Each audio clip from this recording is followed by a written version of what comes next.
healthcare. And I believe we've got Dr. Johnny Liu around the corner. Hey, Kate, how are you? I'm good. How are you? Thanks for coming in. Thanks for having me. I appreciate you coming into the Navigant Credit Union Broadcast Center here. It's a beautiful place. This is where the magic happens. We just broadcast directly to the people. Facebook, YouTube, our website. Check it out.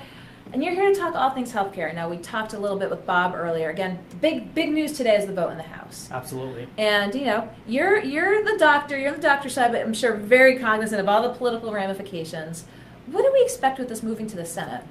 So I think, very scary, just eked by today, and I think a lot of people are upset. If you look at all news channels, Twitter, people are upset at what it's going to mean for the average American. So there's a lot of opposition against it, but I'm interested to see where it all plays out, because I think definitely there are going to be a lot of people hurt by this, and I've still got to figure out whether the average American stands to gain anything. Well, it'd be interesting to see. Bob had this standpoint. I said, well, the Democrats going to really put up the fight, and he said, well, I think they're just going to let it go and sort of say, hey, This is Trump healthcare. This is what you got. This is what you voted for. So it'll be interesting to see what happens with that. And then here in Rhode Island, speaking of people being dropped or not having coverage, one of the things that we discussed prior to your coming in was the potential for dropping folks off of Medicaid. Right. Talk to us, your sense of that with the state looking at this, from a cost-saving measure. Are there people who shouldn't be on there that are on there, and what does this mean? So in my line of business, even though I'm an MD, I sort of moved away from the patient side of things, and I've gone into health insurance. So we help people on a day-to-day basis, particularly Medicare, but we see a lot of folks who are on Medicaid, and it's just the nature of Rhode Island. A quarter of folks are receiving some type of assistance, and it's really sad because we see that a lot of people need a lot of help, and what I call the working poor. People that are making somewhere between $20,000 and $50,000 a year as a family. And a lot of those folks, they do qualify for Medicaid. They're not paying much for their health insurance. And I think that if you look at the two big demographics that are going to be affected by it, it's going to be children and a lot of the older Rhode Islanders that are Medicare and Medicaid as well. And what you end up seeing is, yes, absolutely, we hear the stories where people are gaming the system, where people are going out there, they're driving, Mercedes, and they've got the Coach bags, but I think that's a very small portion of the population. And I think that there needs to be more policing done in terms of people not taking advantage of the system. And for people that are coming off the system, if it's going to be done, it's going to be done. I'm looking forward to what they can do to make sure that those folks who are dropped, 20,000 folks or so, that they're getting the right education to make sure that they're still going to be covered. Because we see this all the time where they get a letter, somebody gets a letter saying they dropped off Medicaid, or something happened, they filed their taxes, they don't know what's going on, they weren't on Medicaid. And then all of a sudden, at the end of the day, the open enrollment's passed and they didn't know, or family event happens, or they get sick and they're in the hospital for 2 or 3 months, and there's special election periods, but not everybody knows about them. So making sure that the people make an adequate transition to the healthcare that they need, and also really looking at the needs assessment, because with Obamacare, I felt like it did a lot of great things, a lot of people were covered, but it definitely had a lot of problems. And it was, to some extent, a tax on the middle upper class, and it really left some gaps as well for the working poor. And now we're seeing that gap's going to be widened. And for those folks to really take a look at, can they actually afford it? And if not, are there other programs available? I mean, there's some great nonprofit organizations in Rhode Island that my company, Dr. Choice, works with, such as the Rhode Island Parent Information Network, that helps people, and amongst many other agencies. I'm not saying that's the one you go to, but one that we've worked with to help navigate people through this. And I think that more resources needs to be delivered to those organizations that grease the system. Okay, so almost a safety net, if you will, the ones that help the state with, as you said, that community outreach to actually have that one-on-one sit down with a person, with a family, again, if they're dropped from Medicaid, to say, here's what your options are. Is that exactly an important piece of it? Do you think this, do you think the state does a good job of that, supporting those sort of secondary organizations who are involved in this work? I think right now they do, from just being on the board of Ripen and seeing a lot of the other organizations out there.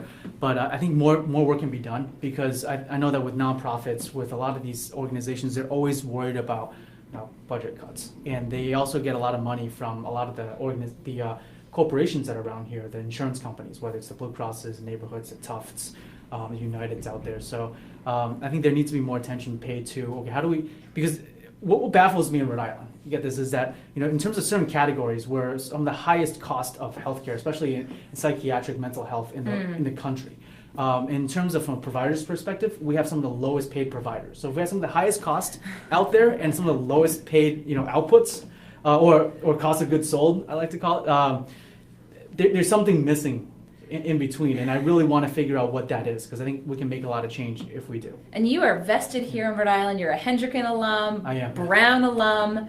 So did you say, people oftentimes ask with young people, like, why Rhode Island? Obviously, bright young man, could have gone anywhere. Why do you want to stay here? Well, I think Rhode Island, Rhode Island's a place, I went to Brown, and Brown's a very creative place. Rhode Island's a place if you want to do your own thing.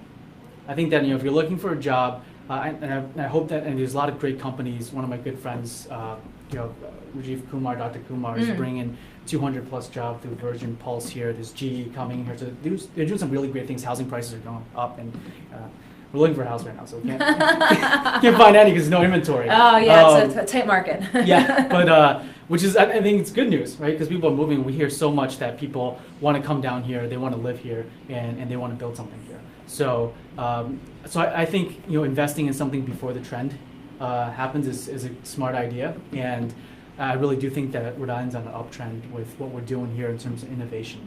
And speaking of innovation, talk with us a little bit. We talked a little bit about the Medicaid side of things. Let's switch to the Medicare side of things for older individuals. Doctor's choice. Tell viewers exactly what this is all about. So 3 years ago, if you told me I'd be standing here talking about Doctor's Choice, I would have said you were crazy.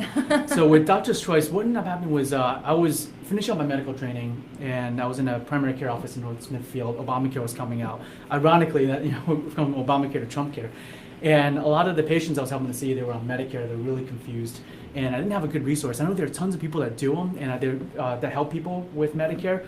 I feel like a lot of those people didn't get the right resources or didn't have the comprehensive nature that I was really satisfied with. So essentially what ended up happening, long story short, is... I like long stories. Long stories, all right. It took about 100 hours of research and realized the hubris was Medicare was easy, I can figure this out. And that was not true. Medicare was complicated. Was it like the Trump, healthcare is tough? Yeah, healthcare is tough. I didn't realize there's so many moving pieces. I mean, there's So you wanted to figure out the nuances of Medicare when you were doing physician work and realized, wow. Yeah. There's a lot. And the front office doesn't want to deal with it because on top of all insurance companies to me was this big black box. You would submit a claim, it would get denied some of the time, you complain, and then you move on with your life. So what happened was, it took about 100 hours of research, realized that Medicare boiled down to one major decision, and we do a 3-point intake, which is we take a look at your medications, your doctors, and your lifestyle. Whether you're a snowbird, what your habits are like.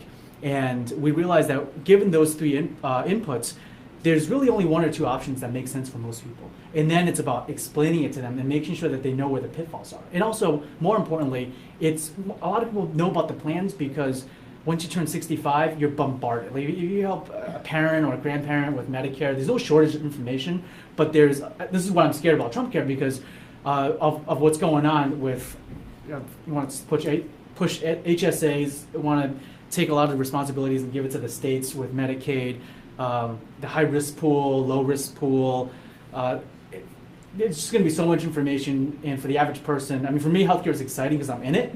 But for the average person, they just want something that works, and they just want to stay on it forever. And the older you get, especially if you're on Medicare, people just want to stay. They want to have a plan that works for them for the rest of their life. Yes. And even though that's, depending on where you live, can be hard, but that's what we try to do. And we work with, so our model is that we're free. Our services are free. And it's because we work with all the insurance companies.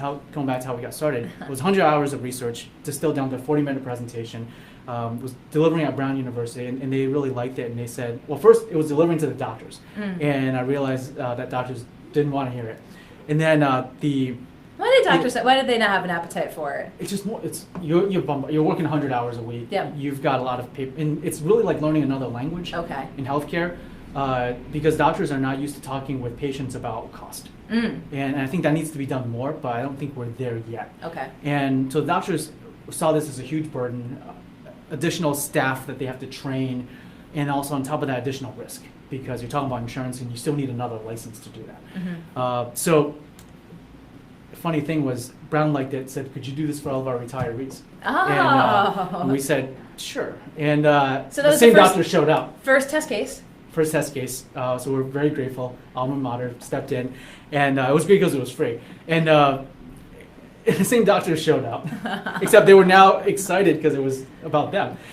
So wait a minute, this might actually be a benefit. And then people were saying, could you meet with us one-on-one to go over this? Because you don't want to talk about that thing on your foot in front of a large audience, or talk about when you're retiring in front of your HR. Yes.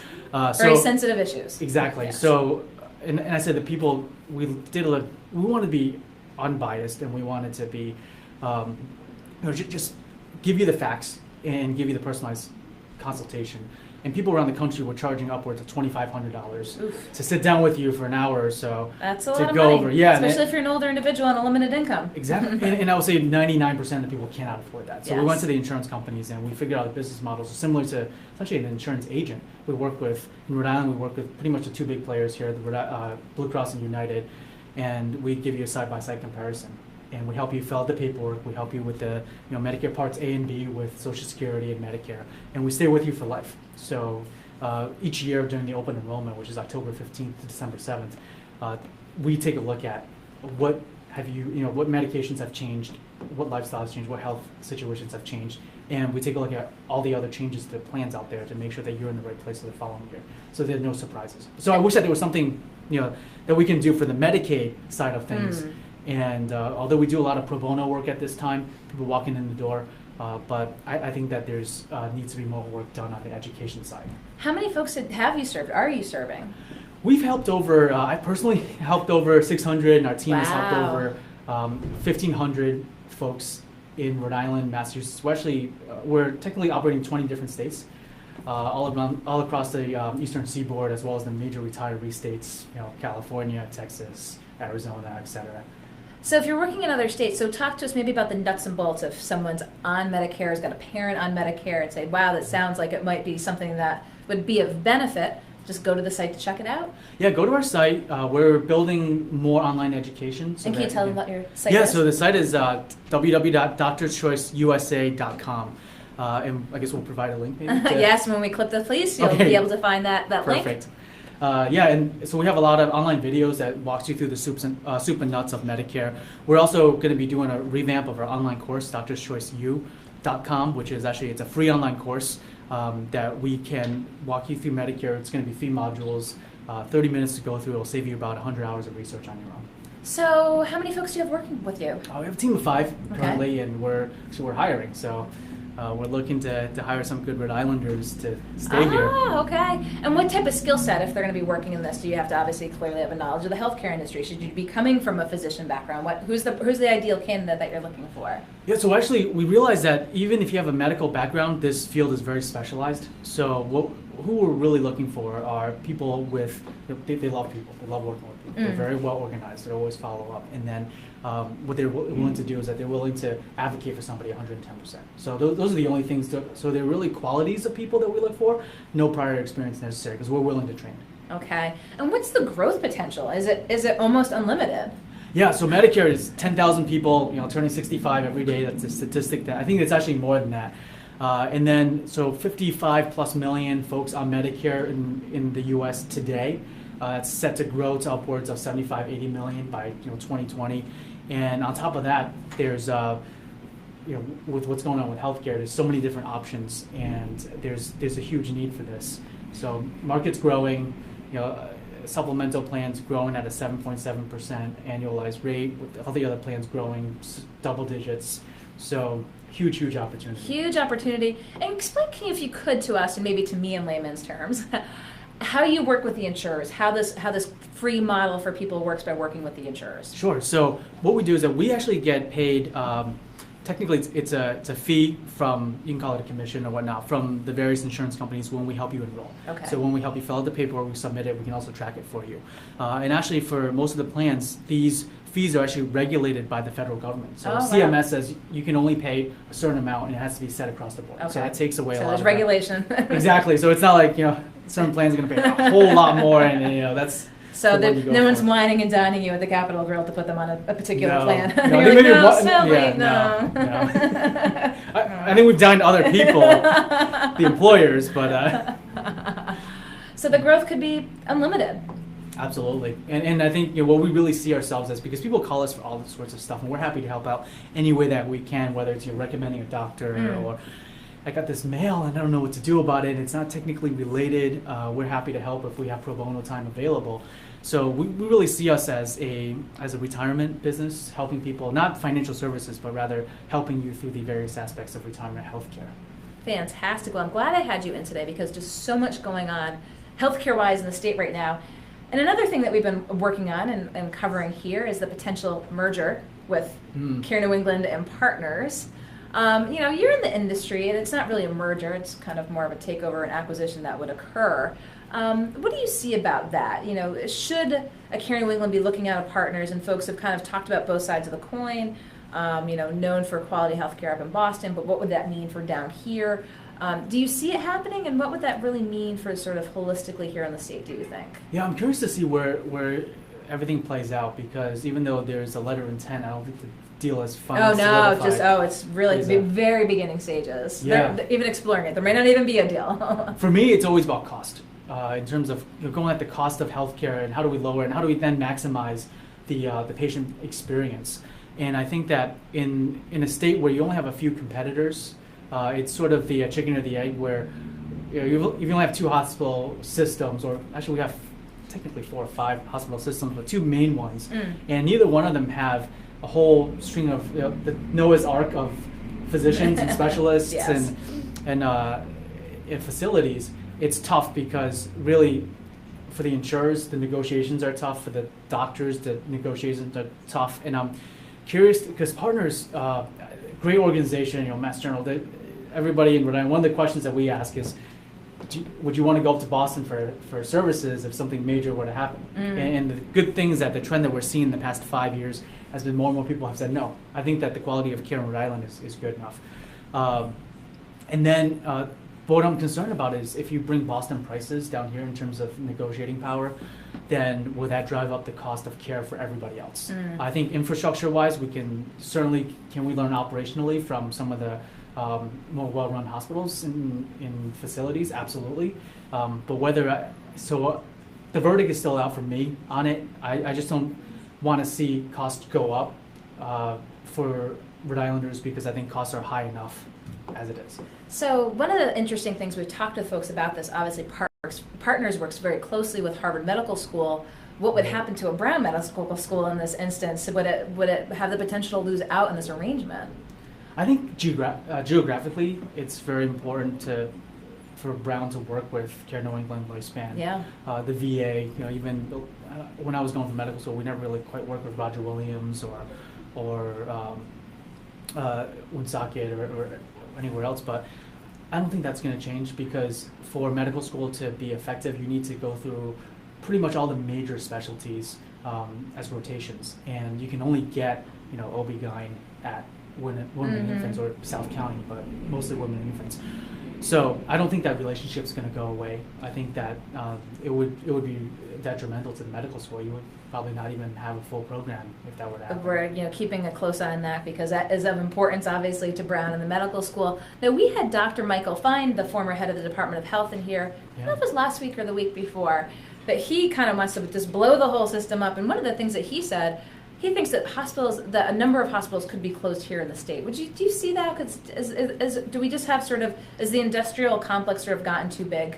Well, I think hospitals as a business model has gotten a little bit outdated, because if you look at the hospitals, if I'm a donor, right, I want my name on something. I want to have this big, the Johnny Lou wing, and that's not true. I actually don't want to have one.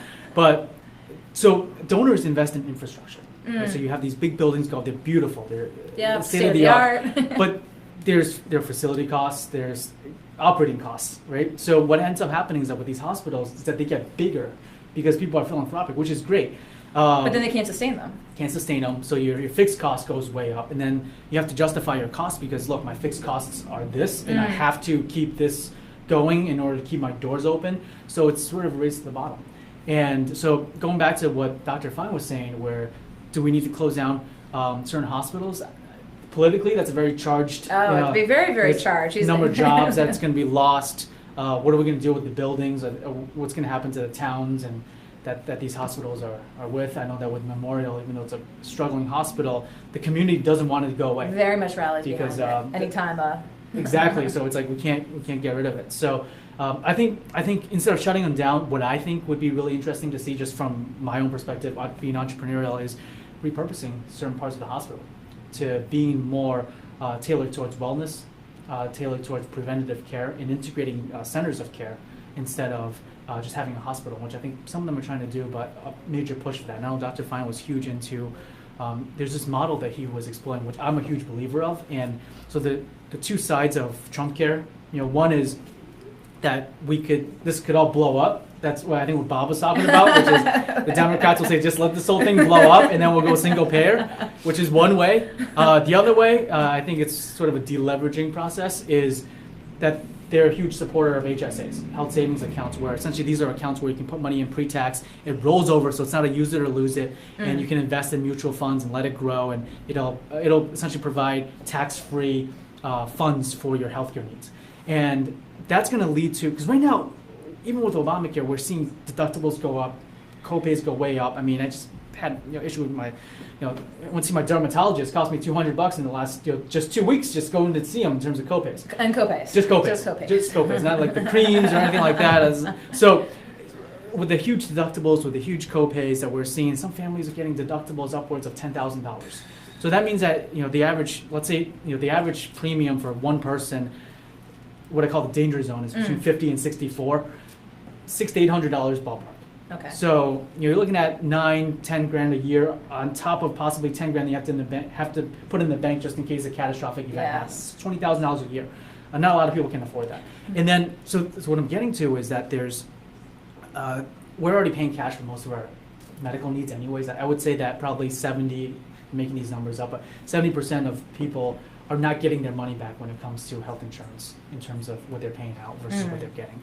So, and Dr. Fine has this great idea, which is get doctors to go directly to the patients, right? Sort of this average person's concierge medicine or Uberization of doctors or whatever. Well, he wanted like a physician trust, Yeah. and he wanted it to be sort of even quasi-governmental, even to say that not a department of health. I think he called it a ministry of health, which is it sounds so foreign. Yeah, one of those in India.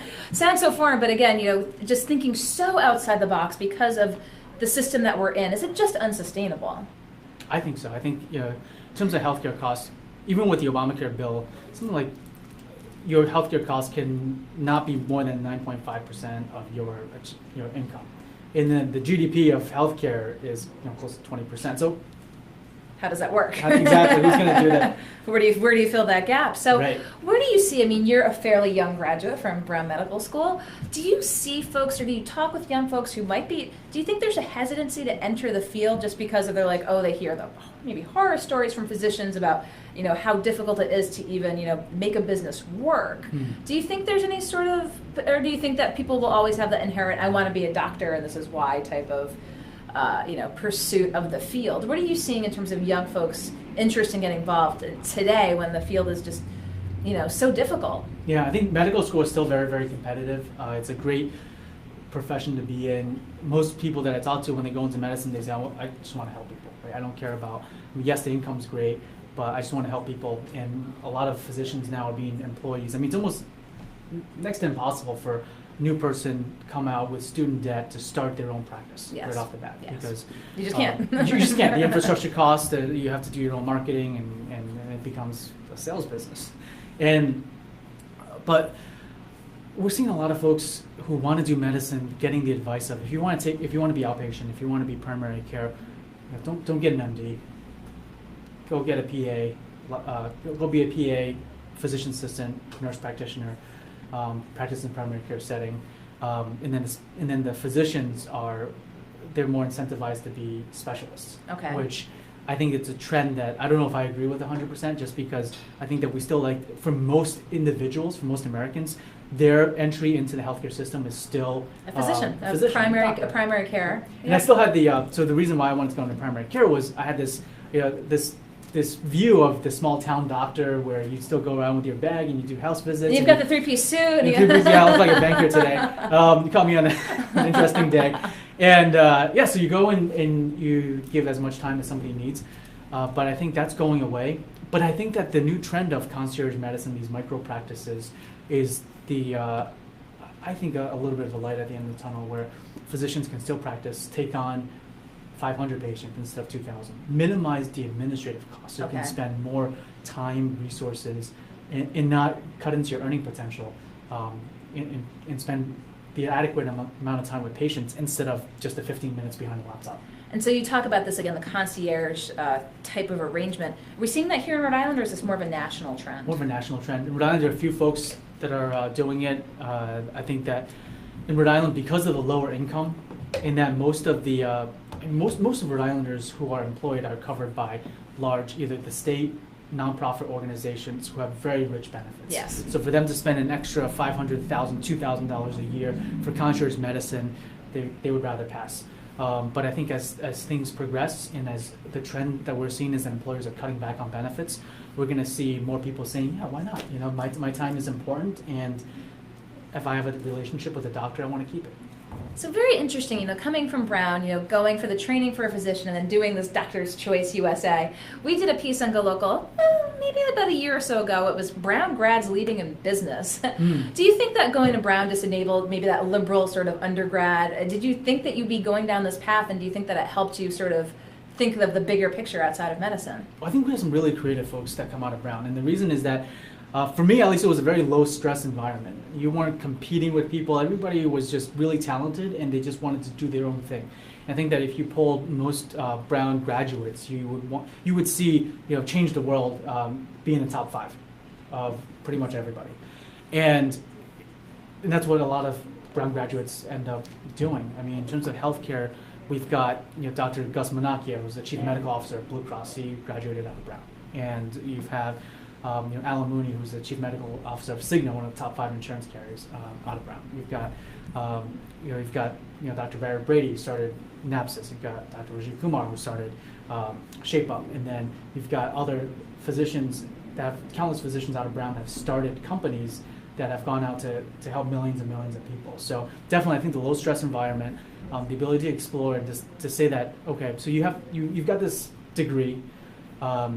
It really gives you a different lens on things, so that you walk into a room, you're like, well, he knows what he's talking about to some extent. At least he's seen a lot of this stuff, and be able to speak intelligently to how do we change things outside of the box. And I think that's really, really important. I wish we did more of that in the school systems earlier. We just actually had the Commissioner of Education in yesterday, talking a lot going on with that. They're switching up their testing. He's giving a State of the Education on Monday, so it was interesting to have him in. But I always love to talk with young college grads from here in Rhode Island about what they're doing. And of course, you're planning on staying. Staying. And we talked, from a purely business perspective, but maybe even bigger. If you were to say one or two things that the state could do to make your job easier, what would it be? So I think that the state's doing a great job now in terms of incentivizing companies to be here. I think that I know there are a lot of support for entrepreneurs, like the Slater Technology Fund, SEG, and a lot of the clusters of entrepreneurs that they're supporting. I think that there can be more awareness in terms of trying to attract more early stage companies here in Rhode Island that have more potential, and also figuring out a way to figure out the funding structure. Because in Rhode Island, I think that in terms of, this is my startup window, where I think that you can get a seed round, your initial round of financing, maybe $200,000, $500,000. Still a little bit tough, but you can do it. But beyond that, there's not a lot of VC. Exactly. Yes. So, well, a lot's happening with the 195 land, all eyes on that. It's still a few years away, obviously, from coming to fruition, but it's interesting to see where the state is now and how we're approaching growth. And as I said, Wes, wanted to get you in and pick your brain on all things healthcare. Anything that we missed today that you might want to let viewers know about? Well, I'm just really curious to see how this whole Trump care plays out, but I think that for entrepreneurs, at least, it's going to be a huge amount of opportunity, just like Obamacare was a huge opportunity for entrepreneurs. So I hope that we as Rhode Islanders capture some of that disruption. And I know that's not, we don't like to see disruption from the perspective of the average American, but when there's lemons, right? Yeah, take with the cards that are dealt and make the best of it. And obviously you're going to do so in your world. And we'll provide the URL for Doctor's Choice USA, what Dr. Johnny Liu is up to. I appreciate your coming in today, Doctor. Thank you so much. Hopefully we'll have you in soon. It was great picking your brain. It's always great to have a smart young Rhode Islander in studio here. So thank you very much for coming in today. Anytime. Okay, I'll let you go around the corner and we'll talk